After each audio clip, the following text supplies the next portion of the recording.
মালার বিয়ে হয়েছে প্রায় 2 বছর হয়ে এল। মালা ছোটবেলা থেকেই দেখতে খুব সুন্দর, আর 16 বছর থেকে তাকে আরও সুন্দর দেখতে লাগল।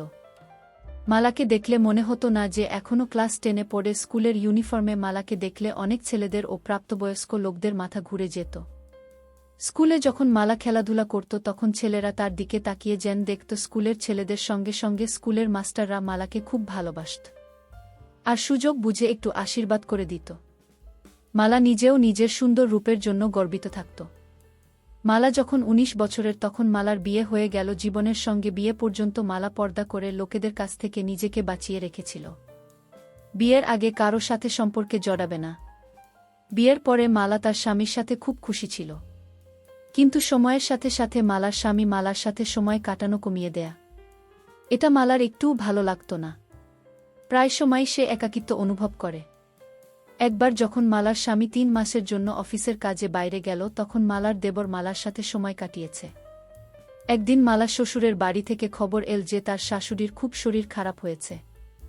মালার শ্বশুর নিজের গ্রামের জমিদার, আর গ্রামে অনেক ক্ষেতখামার আছে। মালার বর রাজেন অফিস ছুটি না পাওয়ার জন্য গ্রামে যেতে পারল না, আর তার দেওর পড়াশোনার জন্য গ্রামে যেতে পারল না।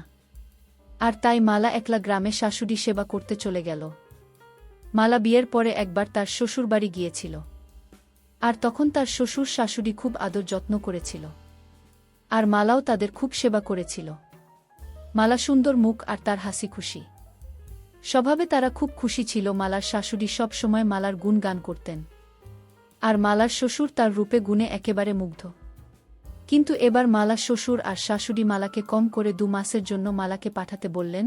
2 মাস থাকতে হবে শ্বশুরবাড়িতে শুনে মালা চমকে গেল, কেননা 2 মাস স্বামী বা দেবর এর সঙ্গ ছাড়া মালার জন্য বেশ মুশকিল কাজ ছিল।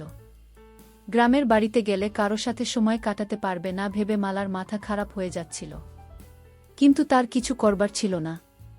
রাজেন এক রবিবারে সকালবেলা মালাকে একলা ট্রেনে বসিয়ে দিল, আর বলে দিল যে গ্রামের স্টেশনে নেমে যেতে। মালা ট্রেনের জন্য আজকে একটা চুড়িদার পায়জামা আর কুর্তা পরেছিল। কর্তাটা ছোট ছিল আর একটু টাইট বিধায় মালাকে একটু অস্বস্তিতে পড়তে হয়েছিল। ট্রেনের সবাই মালার দিকে তাকিয়েছিল। গ্রামের স্টেশন আসাতে মালা ট্রেন থেকে নেমে দেখল যে তাকে নিকে তার শ্বশুর আর শাশুড়ি এসেছেন। মালা শ্বশুরকে দেখে নিজের ওড়না নিয়ে ঘোমটা দিল। ট্রেন থেকে নেমে মালা তার শাশুড়ির কমলাদেবীর পা ছুঁয়ে প্রণাম করল। শ্বশুর দেখতে পেলেন যে বিয়ের পরে মালা আরও সুন্দর হয়ে গেছে। শাশুড়িকে প্রণাম করে মালা তার শ্বশুর অশোক ব্যানার্জিকে প্রণাম করতে গেল, আর সঙ্গে সঙ্গে তার শ্বশুর তাকে আশীর্বাদ করলেন। মালার শাশুড়ি তার বোমাকে কাছে পেয়ে খুব খুশি ছিলেন। স্টেশন থেকে বেরিয়ে বাড়ি যাওয়ার জন্য একটা টাঙ্গা করা হলো। প্রথমে কমলা দেবী টাঙ্গাতে উঠলেন, আর তারপরে অশোক বাবু নিজের পুত্রবধূ কি টাঙ্গাতে উঠতে বললেন। বাড়িতে পৌঁছে কমলা দেবী মালার খুব আদর যত্ন করতে লাগলেন। গ্রামে এসে মালার প্রায় 15 দিন হয়ে গেল। শাশুড়ির শরীর ঠিক না থাকাতে মালা বাড়ির যাবতীয় কাজ নিজের হাতে নিয়ে সময় কাটাতে লাগল। মালা নিজের শ্বশুর আর শাশুড়ির খুব সেবা করে তাদের মন জিতে নিয়েছিল। গ্রামেতে মেয়ে বুড়া শাড়ি পরত, আর তাই দেখে মালাও শুধু শাড়ি পরতে লাগল। এরকম অবস্থায় মালাকে দেখে শ্বশুর খুব আনন্দ পেতেন। মালা শাশুড়ি বিয়ের পর থেকে অশোক বাবুকে ভালোভাবে খুশি করতে পারেনি, যে কারণে অশোক বাবু তার ক্ষেতে কাজ করা সুন্দরী যুবতী মেয়েদের সাথে সময় কাটাতেন। ক্ষেতের মধ্যে একদিন কমলা দেবীর ছোট বোন মনোরমা কমলার থেকে 10 বছরের ছোট ছিল। অশোক বাবু যখন প্রথমবার মনোরমাকে দেখেছিলেন তখন তার বয়স ছিল 17 বছর, আর মনোরমা তখন স্কুলে পড়ত। মনোরমা গরমের ছুটিতে দিদি জামাইবাবুর বাড়িতে বেড়াতে এসেছিল। অশোকবাবু নিজের ক্ষেতের পাম্প ঘরে মনোরমাকে নিয়ে গিয়েছিলেন একটা বিশেষ কাজের জন্য। সেদিনের পর মনোরমা 7 দিন অবধি ভালো করে হাঁটতে পারেনি। আর যখন মনোরমা আবার ঠিকভাবে চলতে পারল তখন মনোরমা শহরে ফিরে গেল। কিন্তু শহরে গিয়ে মনোরমা বেশি দিন থাকতে পারল না।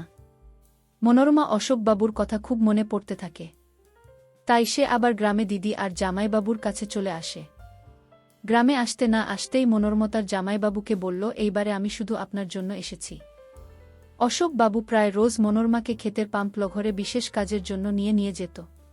এভাবে অনেক দিন চলার পর মনোরমার বিয়ে হয়ে গেলে অশোকবাবু আবার একলা হয়ে গেলেন। কিন্তু যখন অশোকবাবু মালাকে দেখলেন তখন নিজের অতীতের জীবন আবার মনে পড়ে গেল। মালা কখনো কখনো ভাবত যে হয়তো এটা তার মনের ভুল। শ্বশুর তার বাবার মতন একদিন মালা নিজের কাপড় চোপড় ছাদে মেলে এসেছিল। হঠাৎ খুব কালো কালো মেঘে আকাশটা ছেয়ে গেল, মনে হচ্ছিল যে বৃষ্টি পড়বে। অশোকবাবু বললেন, বৌমা, মনে হচ্ছে বৃষ্টি আসতে পারে। আমি অপর থেকে কাপড়গুলো নামিয়ে আনছি। শালা সঙ্গে সঙ্গে বলল, না না বাবা, আপনি কেন কষ্ট করবেন, আমি এখুনি গিয়ে নিয়ে আসছি। অশোকবাবু বললেন, বৌমা, তুমি সারাদিন এত পরিশ্রম করো, এতে কষ্ট আর কি, আমাকেও কিছু কাজ করতে দাও। এই বলে অশোকবাবু ছাদে চলে গেলেন। ছাদে গিয়ে অশোকবাবু বুঝতে পারলেন যে কেন বৌমা নিজে কাপড় নামাতে চাইছিল। ছাদে গিয়ে দেখে দুইটা ছোট পোশাক দড়িতে ঝুলছে। পোশাক দুইটা অশোকবাবু পর্যবেক্ষণ করে দেখছিলেন বিশেষ কোনো ঘ্রাণ আছে কিনা। এদিকে শ্বশুরের হাতে এসব দেখে মালা লজ্জা পেয়ে গেল। মালা সঙ্গে সঙ্গে ঘোমটা দিয়ে বলল, বাবা, আমি এই জন্য বলছিলাম যে আমি নিয়ে আসছি, আপনি কেন এত মেহনত করলেন? অশোকবাবু সঙ্গে সঙ্গে বললেন, না না, এতে আর কি মেহনত। মালার পুরো মুখটা লাল হয়ে গেল। অশোকবাবু আবার জিজ্ঞেস করলেন, বৌমা, এতে লজ্জা পাবার কি হলো? গ্রামে তো আর মেয়েরা বা বুড়া এসব পড়ে না। যদি তোমার এগুলো পুরনো হয়ে গিয়ে থাকে তো তুমি তোমার শাশুড়িকে বলে শহর থেকে ও নিয়ে নিও। আমি যদি শহরে যাই তাহলে আমি নিয়ে আসব, নাও, এগুলো শুকিয়ে গেছে, রেখে দাও। এই বলে অশোকবাবু হাত বাড়িয়ে মালাকে সেগুলো দিয়ে দিলেন। একদিন কমলাদেবী শহরে কোনো কাজে যাবার ছিল। অশোকবাবু নিজের স্ত্রীকে নিয়ে শহরের দিকে রওনা হলেন। দুজনে সকাল সকাল বাড়ি থেকে স্টেশনের দিকে যেতে লাগলেন। রাস্তাতে অশোকবাবুর এক বন্ধুর সঙ্গে দেখা হয়ে গেল, আর সে নিজের গাড়ি করে শহরে যাচ্ছিল। অশোকবাবুর বলাতে ওনার বন্ধু কমলা দেবীকে গাড়ি করে শহরে নিয়ে গেলেন। আর অশোকবাবু বাড়ি ফিরে এলেন। বাড়িতে এসে দেখলেন যে দরজাটা ভেতর থেকে বন্ধ আর বাথরুম থেকে জল পড়ার আওয়াজ আসছে। বুঝতে পারলেন যে মালা বোতরে আছে। মালা জানত যে তার শ্বশুর আর শাশুড়ি সন্ধেবেলায় ফিরবেন। অশোকবাবু বাড়িতে ঢুকে নিজের ঘরে চলে গেলেন। মালা জানত না যে তার শ্বশুর বাড়িতে ফিরে এসেছে। মালা জানত যে বাড়িতে কেউ নেই। একটু পর মালা বের হয়ে আসে আর জামা কাপড় শুকাতে দেয়। এদিকে অশোকবাবু আড়াল থেকে মালাকে দেখছিলেন আর মনে মনে কি যেন ভাবছিলেন। বন্ধুরা, ইউটিউবের করা নিয়মের কারণে এসব ঘটনা সরাসরি বলা যাচ্ছে না। তোমরা কমেন্টে দেওয়া লিঙ্ক থেকে আমার ওয়েবসাইট ভিজিট করো, সেখানে একদম খোলামেলা গল্প দেওয়া আছে। একদিন মালা খেতে যাবার জন্য শাশুড়িকে বলল, মা, আমি খেতে চাই, যদি তুমি অনুমতি দাও তো আমি খেতে গিয়ে আমাদের আসল দেখে আসি, শহরে তো এইসব দেখা যায় না। কমলা দেবী বললেন, আরে বৌমা, তুমি নিজের খেতে যাবে, এতে অনুমতি নেওয়ার কি দরকার, তোমার বাড়ির ক্ষেত, তুমি যখন ইচ্ছে হবে যাবে। আমি এক্ষুনি তোমার শ্বশুরমশাইকে বলছি যে তোমাকে ক্ষেত দেখিয়ে আনতে। না না মা, বাবাকে বলতে হবে না, আমি একলাই খেতে চলে যেতে পারবো। আরে তাতে কি হয়েছে, তোমার বাবা কয়েকদিন থেকে খেতে যেতে পারেননি, আজ তুমিও ওনার সঙ্গে খেতে ঘুরে এসো, যাও, তুমি জামা কাপড় বদলে এসো। মালা জামা কাপড় ছাড়তে চলে গেল। আর কমলাদেবী গিয়ে অশোকবাবুকে বললেন, কোথায়, শোনো একটু, আজকে তুমি বৌমাকে ক্ষেত দেখিয়ে আনো। বৌমা বলছিল যে একলা খেতে চলে যেতে পারবে, আমি বৌমাকে বলেছি যে তোমার সঙ্গে খেতে যেতে। অশোকবাবু বলল, ঠিক আছে, আমি বৌমাকে খেতে দেখতে নিয়ে যাব।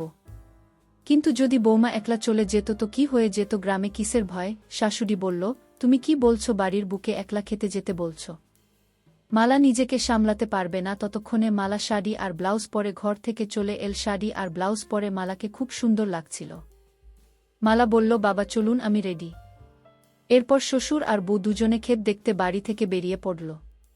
মালা আগে আগে যাচ্ছিল আর অশোকবাবু পেছন পেছন হাঁটছিলেন। মালা মাথাতে ঘোমটা দিয়ে নিয়েছিল। অশোকবাবু বৌমার হাঁটা দেখে দেখে অনেক কিছু ভাবছিলেন। মালা ভালো করে জানত যে তার শ্বশুরমশাই তাকে অন্য চোখে দেখে, আর এখন ওনার দুইটা চোখ মালার দিকেই আটকে আছে। গ্রামের রাস্তা আস্তে আস্তে শুরু হতে লাগল, আর বৌমা আর শ্বশুর একটা ছোট রাস্তা দিয়ে হাঁটতে লাগলেন।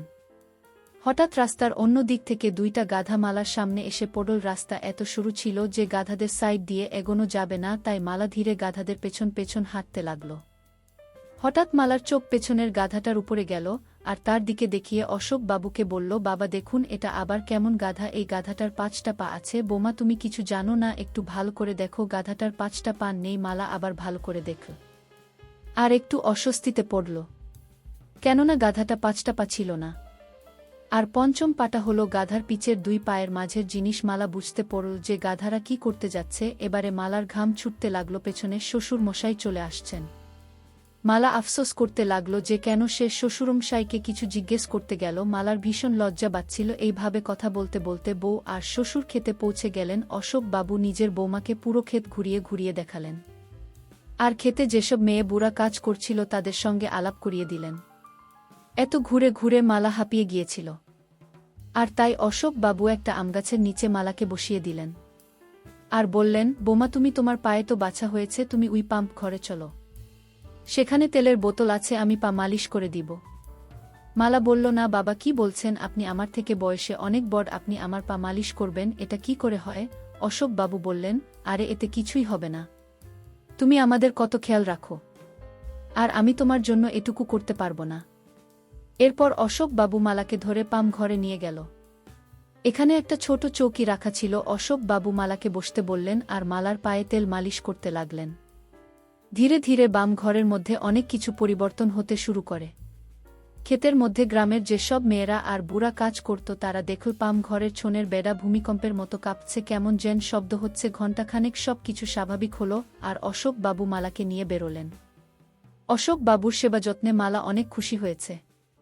এরপর থেকে মালা প্রায় সময় আমঘরে যাওয়ার বায়না ধরত। আর অশোক বাবু মালাকে নিয়ে পাম্প ঘরে যেত। বন্ধুরা, ইউটিউবের গল্পগুলো শুনে মজা না পেলে আমার ওয়েবসাইটে দেওয়া গল্পগুলো শুনতে পারো, সেখানে প্রতিদিন খোলামেলা গল্প আপলোড করা হয়। কমেন্টে ওয়েবসাইটে লিংক দেওয়া আছে।